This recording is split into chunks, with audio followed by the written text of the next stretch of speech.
ભગવાન શંકર એટલા ભોળા છે અને આપણે પણ તેમને ભોળેનાથ તરીકે ઓળખીએ છીએ. તો ભગવાન શંકરે કાલને પણ દાનમાં તેમના પ્રાણ આપ્યા હતા. ભક્તના વિશ્વાસની કેવી રીતે જીત થઈ? ભગવાન શંકર કાલોના કાલ મહાકાલ છે. સાક્ષાત મૃત્યુ પણ તેમની સામે આવવા માટે સાહસ નથી કરતા. તેઓ મૃત્યુંજય છે, અવિનાશી છે, આદિ અને અનંત છે. ભગવાન શંકર એટલા ભોળા છે કે પોતાના ભક્તના એક જ અવાજ ઉપર તેમને ત્યાં દોડીને ચાલ્યા આવે છે અને તેમને પોતાનું મનગમતું વરદાન આપે છે, તેમની મનોકામના પણ પૂર્ણ કરે છે. આજે આપણે લિંગ પુરાણની એક કથાના વિશે જાણીશું, જેમાં કાળને ભગવાન શંકરે પ્રાણ દાનમાં આપ્યા હતા અને પોતાના ભક્તને વિશ્વાસને તૂટવા ન દીધો. આવો જાણીએ આ પૌરાણિક કથા શું છે. જય શ્રી કૃષ્ણ મિત્રો, સ્વાગત છે તમારું મારી ચેનલ સ્નેહ સાગરમાં. જો આ ભગવાન શંકરની કાલને પ્રાણ દાનમાં આપવાની કથા અને ભક્તના વિશ્વાસની કેવી રીતે જીત થઈ તે કથા આપ સર્વને પસંદ આવી હોય તો મારી ચેનલ લાઈક, શેર અને સબસ્ક્રાઈબ કરી બેલ આઇકોન હિટ કરશો. આવો એ પૌરાણિક કથા સાંભળીએ. ભગવાન શંકરના પરમ ભક્ત શ્વેત મુનિ પર્વત પર એકાંતમાં પોતાના આરાધ્યનું ધ્યાન કરતા અને તેમની પૂજા કરતા હતા. તેઓ કહેતા કે મૃત્યુ તેમનું શું કરી શકવાની છે. તેમને તો સાક્ષાત મહાકાલની શરણ લીધી છે અને તેમના આશ્રમમાં શાંતિ અને આત્મવિશ્વાસની પવિત્રતાની ઝલક મળતી હતી. તેમના તપના બળથી આશ્રમ પણ ખૂબ જ દિવ્યમાન હતો.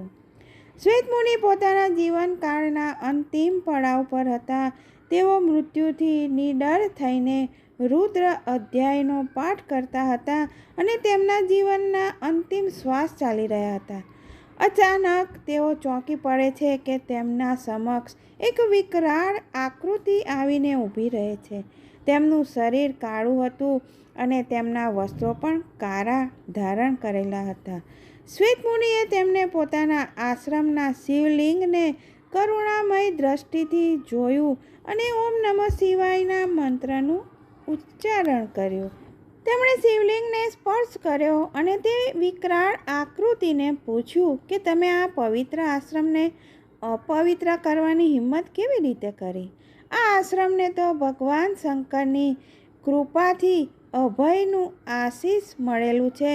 અને તેમને ફરીથી શિવલિંગનો સ્પર્શ કર્યો. એ વિકરાળ આકૃતિવાળાએ પોતાનો પરિચય આપતા કહ્યું કે હવે આપ આ પૃથ્વી પર નહીં રહી શકો. તમારે યમલોક આવવું પડશે. આવું સાંભળીને તરત જ શ્વેતમુનિએ તો શિવલિંગને પોતાના બંને હાથોથી જકડીને પકડી લીધું અને કહ્યું કે તમે ભગવાન શંકરના ભક્તિને તેમને તમે પડકાર આપો છો. શું તમને ખબર છે કે ભગવાન શંકર તો સ્વયં કાળના પણ મહાકાળ છે. એમનું પ્રગટ થવું એમના વિશ્વાસનો આધીન છે.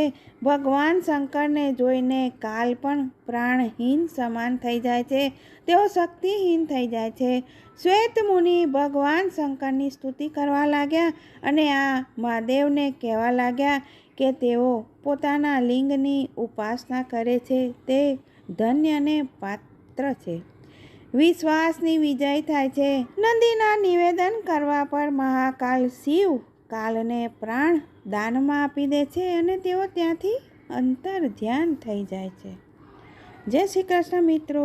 તો આવી છે પોતાના ભક્તની રક્ષા કરવા માટે ભગવાન શંકરે કાલને પણ પ્રાણ દાનમાં આપી દીધા. આવા નવા વિષય સાથે ફરી મળીશું.